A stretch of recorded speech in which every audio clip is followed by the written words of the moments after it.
용서의 언덕을 오르며 용서에 대한 상념의 실탈에는 끝이 없었다. 나는 다른 사람을 용서했는가? 아니, 그보다 먼저 나는 내 잘못에 대해 제대로 사과하고 용서를 빌었는가?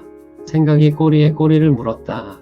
자기 십자가는 누가 대신 짊어질 수 없다. 자기 자신이 묵묵히 짊어지고 가야 하는 것이 우리 인생이다. 용서의 언덕을 향해 한 발 한 발 내디디면서 마음속으로 주기도문을 외웠다. 출처 김인식 의자유로운 영혼으로 혼자서 걸었습니다. 중에서 용서라는 단어만큼 우리 삶에서 무겁고도 가벼운 말이 또 있을까요?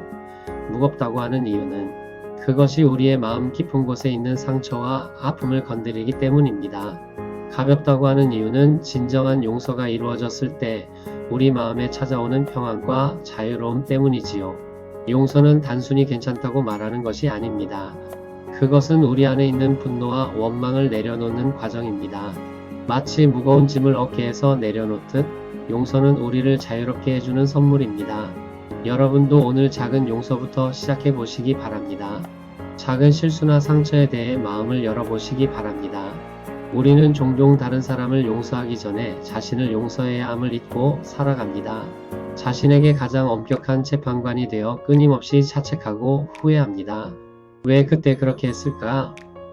내가 더 주의 깊었다면. 이런 생각들이 우리 마음을 짓누릅니다. 하지만 완벽한 사람은 세상에 없습니다. 실수하고 넘어지고 때로는 잘못된 선택을 하는 것이 인간의 모습입니다. 자신의 부족함을 인정하고 받아들이는 것, 그것이 자기 용서의 첫 걸음입니다. 과거의 실수를 오늘의 발판으로 삼아 보시기 바랍니다. 자신에게 따뜻한 말 한마디를 건네보시기 바랍니다. 용서는 때로 상대방을 위한 것처럼 보이지만 실제로는 자신을 위한 선물입니다. 원망과 분노를 품고 사는 것은 마치 뜨거운 석탄을 손에 쥐고 누군가를 향해 던지려고 기다리는 것과 같습니다. 결국 가장 먼저 다치는 것은 자신의 손입니다.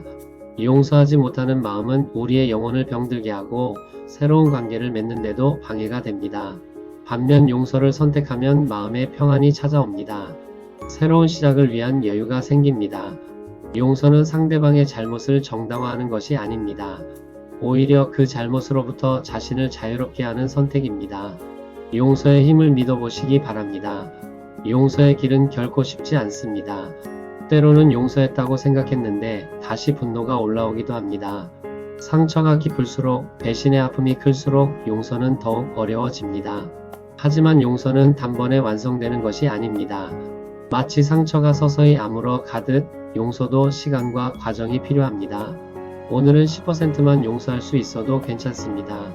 내일은 20%, 모레는 30% 이렇게 조금씩 나아가면 됩니다. 완벽하지 않아도 괜찮다는 마음으로 시작해 보시기 바랍니다. 용서의 여행에는 정해진 속도가 없다는 것을 기억하시기 바랍니다. 진정한 용서는 상대방의 변화를 조건으로 하지 않습니다. 저 사람이 사과하면 용서하겠다. 진심으로 반성하는 모습을 보이면 용서하겠다. 이런 조건부 용서는 진정한 용서가 아닙니다. 왜냐하면 상대방이 변하지 않으면 우리는 영원히 원망 속에서 살아야 하기 때문입니다. 무조건적인 용서가 쉽지 않다는 것을 압니다. 하지만 그것이야말로 우리를 진정으로 자유롭게 해주는 길입니다. 상대방의 반응과 상관없이 내 마음의 평안을 선택하는 것입니다. 용서는 내 마음의 선택이라는 것을 기억하시기 바랍니다. 다른 사람의 행동에 내 평안을 맡기지 마시기 바랍니다. 용서받은 경험이 있는 사람은 다른 사람을 용서하기가 더 쉽습니다. 누군가로부터 무조건적인 사랑과 용서를 받았을 때의 그 따뜻함을 기억하기 때문입니다. 부모님의 용서, 친구의 이해, 선생님의 격려. 우리 삶에는 크고 작은 용서들이 있었습니다. 그런 경험들이 쌓여서 우리가 오늘까지 살아올 수 있었습니다. 받은 용서를 생각할 때 자연스럽게 베풀고 싶은 마음이 생깁니다. 과거에 여러분이 받았던 용서들을 떠올려 보시기 바랍니다. 그 따뜻한 기억이 오늘 여러분의 마음을 부드럽게 만들어 주기를 바랍니다. 용서는 관계의 회복을 의미하기도 하지만 때로는 건강한 거리 두기를 의미하기도 합니다. 용서했다고 해서 반드시 예전과 같은 관계로 돌아가야 하는 것은 아닙니다. 상대방의 잘못을 용서하되 같은 상황이 반복되지 않도록 지혜롭게 거리를 조절하는 것도 필요합니다. 이것은 용서의 부족함이 아니라 성숙한 용서의 모습입니다. 나 자신과 상대방 모두를 보호하는 방법이기도 합니다. 무작정 가까워져야 한다는 부담감을 내려놓으시기 바랍니다. 용서와 관계 회복은 다른 차원의 문제라는 것을 이해하시기 바랍니다. 용서의 가장 깊은 의미는 사랑에 있습니다.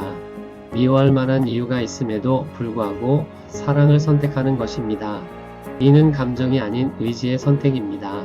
느껴서 하는 것이 아니라 결정해서 하는 것입니다. 처음에는 억지스럽고 어색할 수 있습니다. 하지만 그 선택을 계속 반복하다 보면 어느새 마음도 따라오게 됩니다. 사랑의 실천이 사랑의 감정을 만들어내기 때문입니다.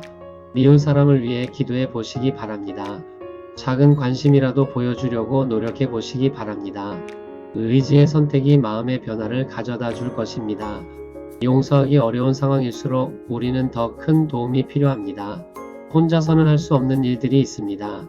가족이나 친구들의 조언을 구해 보시기 바랍니다. 신뢰할 만한 상담자와 이야기해 보시기 바랍니다. 무엇보다 기도를 통해 하나님의 도우심을 구해 보시기 바랍니다. 혼자가 아니라는 것을 기억하시기 바랍니다.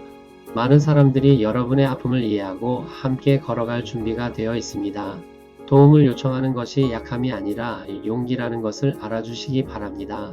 함께 걸을 때 용서의 길도 덜 외롭고 더 따뜻해집니다. 용서는 끝이 아니라 새로운 시작입니다. 원망의 무게를 내려놓을 때 우리는 비로소 앞으로 나아갈 수 있습니다.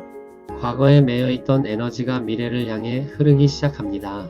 새로운 관계를 맺을 수 있는 여유가 생깁니다. 더 깊이 사랑할 수 있는 능력도 커집니다. 용서받은 사람의 겸손함과 용서한 사람의 너그러움이 만나서 더 아름다운 삶을 만들어갑니다. 오늘부터 용서의 언덕을 향해 한 걸음씩 걸어보시기 바랍니다.